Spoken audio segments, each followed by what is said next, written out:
Hello friends, हर कोई चाहता है हमारी कार नई बनी रहे। कोई नई गाड़ी शोरूम से लाए, चाहता नहीं कि जल्दी पुरानी हो जाए। और उसके कलर को ब्राइट बनाए रखने के लिए बहुत सारी चीज़ें लोग करते हैं, लेकिन बहुत सारी चीज़ें गलत भी हो जाती हैं। कुछ पैसे बर्बाद भी कर लेते हैं और कुछ लोग प्रैक्टिकली सही काम करते हैं। हो सकता है आपने भी अपने आस पड़ोस में देखा होगा कि यार गाड़ी तो इनकी बहुत पुरानी है लेकिन चमकती रहती है। आखिर वजह क्या है? वो वजह क्या है, ऐसा क्यों होता है, वो सारी चीज़ें आज की वीडियो में क्लियर होंगी। जो प्रैक्टिकल है वो बता दूंगा और पैसे बर्बाद करने वाली चीज़ों को बिल्कुल मना कर दूंगा। साहब बिल्कुल यूज़ मत करना। देखो जी, वीडियो का मकसद ये है कि आप अननेसेसरी किसी भी फालतू प्रोडक्ट में पैसे वेस्ट मत करना। जो प्रैक्टिकल चीज़ें हैं उनको यूज़ कर लेना। और वीडियो अगर आपके समझ में आ गई तो आपकी गाड़ी 2 साल बाद भी वैसे ही रहेगी जैसे 6 महीने पुरानी गाड़ी हो। और मैं जो जो चीज़ें यूज़ करता हूँ और जिन चीज़ों को अवॉइड कर देता हूँ वो सारी चीज़ें आपको बताऊँगा। देखो, पेंट आपका नया रहे, गाड़ी ब्राइट रहे, चमकती रहे, उसके लिए ज़रूरी है आपकी गाड़ी के पेंट में कोई माइनर स्क्रैच ना आए। और इन स्क्रैच से बचाने के लिए बहुत सारी चीज़ें होती हैं। कुछ लोग पीपीएफ कराते हैं, कुछ लोग सेरेमिक कोटिंग कराते हैं। फिलहाल मैं जो कोटिंग रिकमेंड करता हूँ और करता हूँ खुद अपनी गाड़ी पे, उसको बोलते हैं वैक्स कोटिंग। अभी भी मैंने वैक्स कोटिंग की हुई है। गाड़ी बहुत गंदी है, गाड़ी मैंने वॉश नहीं की है कई दिनों से, ऐसे ही रखा है। जब टाइम मिलेगा खुद अपने हाथों से इसको साफ करूंगा। वैक्स कोटिंग क्या काम करती है, आपके पेंट को थोड़ा स्मूथ बनाती है और पेंट शाइनी रहता है। साथ में जो डस्ट चिपकती है इसके ऊपर, डस्ट बहुत जल्दी हट जाती है। ऐसे हटती है जैसे कि आपने गाड़ी वॉश कर दी हो। वैक्स पॉलिश बहुत सारी आती है, टर्टल वैक्स की आती है, वैक्स पॉल की आती है। जो भी आपको अच्छी लगे वो आप यूज़ कर लेना, लेकिन हाँ, उसको अप्लाई करना गाड़ी को वॉश करने के बाद। गाड़ी को वॉश करना वो भी बता देता हूँ आपको। बाहर जो लोग वॉश कराते हैं उसमें गलती क्या रह जाती है, मैंने ऑथराइज्ड वर्कशॉप वालों को भी देखा, इतना प्रिकॉशन वो लोग नहीं रखते। एक ही कपड़ा नीचे भी लगाते हैं, ऊपर भी लगा देते हैं, रगड़ देते हैं, सूख गया फर्क नहीं पड़ता उनको। उन्होंने चिपकाना किस चीज़ से है, ऊपर से पॉलिश मार देनी है और इस ब्लैक पार्ट पे चिपचिपा ऑयली टाइप का आपको पॉलिश मार के दे देनी है। उस समय गाड़ी चमक जानी चाहिए, आपको लगना चाहिए हाँ जी बहुत बढ़िया है। लेकिन आगे चल के उसका क्या रिजल्ट होगा उससे उनका कोई लेन देन नहीं होता। जब आप खुद से गाड़ी को वॉश करते हो, आप ध्यान रखते हो, मैंने बहुत सारी वीडियोस बना रखी हैं कि कैसे गाड़ी को वॉश किया जाए।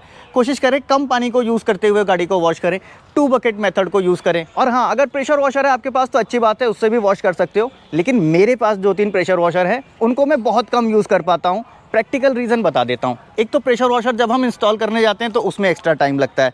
फिर प्रेशर वॉशर से जब हम वॉश करते हैं तो इलेक्ट्रिसिटी लगती है जी, बिजली ज़्यादा खर्च होती है। हाँ, पानी बचता है लेकिन बिजली ज़्यादा खर्च होती है। दूसरा, उसका जो मेन मकसद होता है प्रेशर वॉशर का, वो होता है अंडर बॉडी क्लीन करने का, नीचे का एरिया साफ़ करने में वो ज़्यादा यूज़फुल होता है। बाकी ऊपर का एरिया आप बकेट से भी वॉश कर सकते हो। तो प्रैक्टिकली मैं प्रेशर वॉशर को कम यूज़ करता हूँ। आप चाहो तो ले सकते हो, लेकिन लेना तो अच्छे प्रेशर वाला लेना। और अगर बहुत ज़्यादा ज़रूरत नहीं है तो रहने देना, प्रेशर वॉशर की भी ज़रूरत नहीं है। 2 बकेट मेथड यूज़ करो और गंदी गाड़ी को बार बार ऐसे ड्राई साफ़ करने की कोशिश मत करो।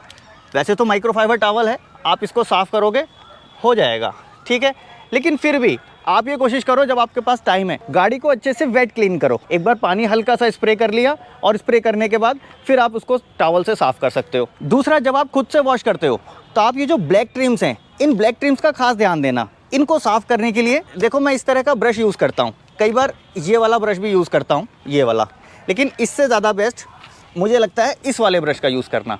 इसको यूज़ करना ज़रूर। इससे क्या होगा, आपकी ट्रिम्स लंबे समय तक ब्लैक बनी रहेंगी, वाइट नहीं होंगी। वाइट क्यों हो जाती हैं? क्योंकि ये जो सरफेस दिख रहा है आपको बिल्कुल स्मूथ प्लेन नहीं है, ये डॉटेड है। इसके अंदर बारीक बारीक डॉट रहते हैं और पानी में जो मिनरल्स होते हैं, कैल्शियम होते हैं, वो इसके अंदर जम जाते हैं और फिर वो आपको वाइट दिखने लगते हैं। वॉश करने के लिए जब आप वॉश करो तो कोशिश करना इस ब्रश से इस तरह से इसको क्लीन करो। जब आप वॉश कर लो तो पानी इस पर सूखने मत दो, पानी को माइक्रोफाइबर टॉवल से सुखाओ। ब्लैक ट्रिम्स लंबे समय तक ब्लैक बनी रहेंगी और नई जैसी गाड़ी दिखेगी। अब देखो, मैंने बताया आपको कि वैक्स कोटिंग कर लेना। वैक्स कोटिंग मैं भी करता हूँ। एक तो वो सस्ती भी पड़ती है। एक बार अगर वैक्स कोट आपने कर लिया, लगभग 1 महीने की छुट्टी हो जाती है और इस 1 महीने में आप 4-5 बार गाड़ी को वॉश भी कर लो, तब भी उसका इफेक्ट रहता है। अब देखो, पीपीएफ और सेरेमिक कोटिंग, बहुत सारे लोग पीपीएफ कराने के लिए पूछते हैं, साहब पीपीएफ करा लूँ क्या, सेरेमिक कोटिंग करा लूँ क्या? सेरेमिक कोटिंग में पैसे मैं बर्बाद समझता हूँ।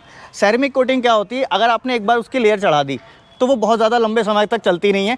मुझे तो लगभग ऐसा लगता है कि वैक्स कोटिंग के जितना ही चलती है वो। सेरेमिक कोटिंग कराई, एक तो वो कॉस्टली भी है, दूसरा उसके ऊपर से फिर आपके बहुत सारे रिस्ट्रिक्शंस हो जाते हैं, ऐसे वॉश नहीं करना, वैसे वॉश नहीं करना, ये कपड़ा लगाना, वो कपड़ा लगाना, और उसकी चमक कुछ दिनों बाद फिर वैसे ही हो जाती है। कुछ DIY सेरेमिक कोटिंग भी आती है, लिक्विड होता है और इस लिक्विड को लगाते हैं, फिर उसको बफ करना होता है और तब जाके उसमें शाइनिंग आती है। उस समय का इफेक्ट तो दिखता है, लॉन्ग इफेक्ट के लिए मैं उसको यूजफुल नहीं समझता। अब इसके बाद लोग पीपीएफ भी कराते हैं। देखो, पीपीएफ का मैं पैसा बर्बाद समझता हूँ। क्यों? एक तो उसकी कॉस्टिंग बहुत ज़्यादा होती है, लाख लाख रुपए तक पीपीएफ चली जाती है जी। 50,000 60,000 ऐसा लोग मांगते हैं एक गाड़ी में वो पीपीएफ करने का। इतना पैसा आप पीपीएफ करने का दे रहे हो, इतना पैसा पेंट की कॉस्टिंग का नहीं है। और पीपीएफ की भी लिमिटेशन है, अगर किसी गाड़ी से टकराया, थोड़ा डेंट आया, तो वो पेंट आपका खराब होना ही है। वो पीपीएफ सिर्फ बचाता है आपको तो किन चीज़ों से, माइनर स्क्रैच से, जो छोटी मोटी स्क्रैच लग जाती है उन चीज़ों से बचाता है। तो मुझे नहीं लगता कि ये मारुति, टाटा और हुंडई इन सब की गाड़ियों पे इतना पैसा लगाने की ज़रूरत है। इतने पैसे में आप पेंट ही करा लोगे, कोई फ़र्क नहीं पड़ता। और उस ओरिजिनल पेंट को कब तक आप प्रोटेक्ट करके रखोगे, बाद में उसको उतारोगे तो उतारना भी एक मुसीबत होती है, उसका ग्लू रह जाता है। नहीं उतारते, लॉन्ग टर्म के बाद आप देखोगे कुछ समय बाद ओरिजिनल गाड़ी आपकी वाइट दिख रही है, लेकिन पीपीएफ करी हुई गाड़ी थोड़ा पीलापन लगने लगता है, क्योंकि वो जो पॉलीथीन होती है, प्लास्टिक होती है, वो पीली पड़ने लगती है और आपकी पूरी गाड़ी पीली पड़ने लगती है। हाँ, अगर बहुत लग्जरी गाड़ी है आपके पास, मर्सिडीज, BMW इस टाइप की यूज़ कर रहे हैं, ठीक है, करवा लेना। देखो जी, पैसे वालों का सारा खेल है, पैसे पास में है, जेब में है, तो जो मर्जी करा लीजिए। लेकिन मैं बता रहा हूँ प्रैक्टिकल चीज़ें जो आपको यूज़ करनी होती हैं। तो ये पीपीएफ, सेरेमिक, ये सब छोड़ के वैक्स कोट कर लेना, गाड़ी लंबे समय तक नई बनी रहेगी। दूसरा, एक चीज़ और मत करना, माइनर स्क्रैच आ जाते हैं कई बार गाड़ियों में, कभी कहीं लग गया, कभी किसी के निशान लग गए, तो हम हर एक स्क्रैच के पीछे पड़ जाते हैं। ये एक स्क्रैच लगा है, इसको निकालेंगे, वहाँ लगा है, उसको निकालेंगे। तो इस तरह से हर एक स्क्रैच का ऑब्सेशन मत बना लेना।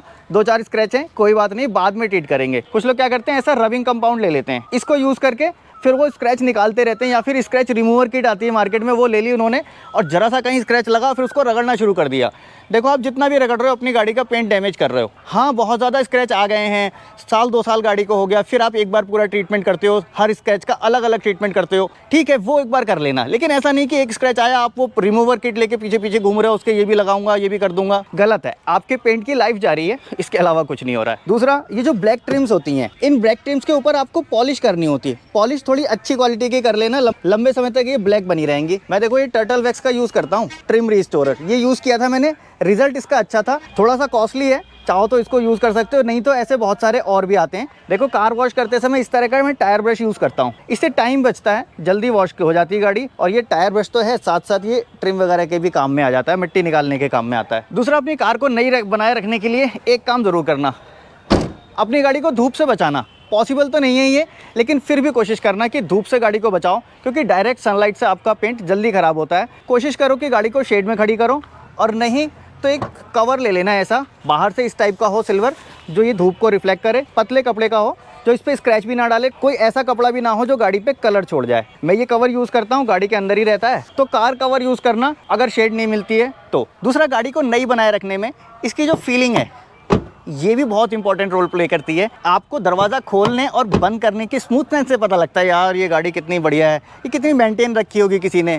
तो आप एक काम करना, देखो ये एक लिक्विमोली का रबर केयर प्रोडक्ट है, ये मैं यूज़ करता हूँ कहाँ पे, इन रबर बीडिंग पे यूज़ करता हूँ। इन रबर के ऊपर आप ये यूज़ करना, इससे क्या होगा, ये रबर जल्दी ख़राब नहीं होंगी, इसके अंदर टेंशन बना रहेगा। और जब ये रबर ख़राब हो जाती है तो डोर बंद करने में क्या होता है, खट की आवाज़ आती है, बहुत तेज़ से खट की आवाज़ आती है। अभी देखो, कार क्लीनिंग करते हैं तो डैशबोर्ड पॉलिश भी आती है जी साहब, डैशबोर्ड की लोग पॉलिश करते रहते हैं, डैशबोर्ड बिल्कुल चमकता रहता है। कई पॉलिश तो ऐसी आती हैं जिससे बहुत ज़्यादा ऑयली हो जाता है और इसका रिफ्लेक्शन आने लगता है। तो इस तरह की पॉलिश को बिल्कुल भी यूज़ मत करना। पॉलिश करते हो तो एक बार इसको क्लीन भी ज़रूर करना। क्लीन करने के लिए कई सारे प्रोडक्ट आते हैं, मैंने यूज़ करके भी दिखाए हैं। 3M का एक इंटीरियर क्लीनर आता है, उससे एक बार क्लीन कर लेना, या फिर और भी कंपनी के आते हैं उनको यूज़ कर लेना। और इस पर भी पॉलिश जो लगाना, अच्छी क्वालिटी के पॉलिश लगाना, क्योंकि डैशबोर्ड जब फेड हो जाता है तो ये आपको गाड़ी वैसे ही पुरानी लगने लगती है। डैशबोर्ड का कलर जल्दी वहाँ से फेड हो जाता है जहाँ डायरेक्ट सनलाइट लगती है, वहाँ उसको पॉलिश करके रखोगे तो ज़्यादा अच्छा है। 3M का देखो ये डैशबोर्ड डिग्रीसर था, ये भी मैंने यूज़ किया, लेकिन पैसे इसके ज़्यादा हैं, इतना ज़्यादा इफेक्टिव नहीं है। तो यही कुछ टिप्स थे जो मैं अपनी गाड़ी के साथ यूज़ करता हूँ। फिलहाल आज की इस वीडियो में इतना ही था। वीडियो में कुछ अगर अच्छा लगा हुआ तो लाइक कर देना।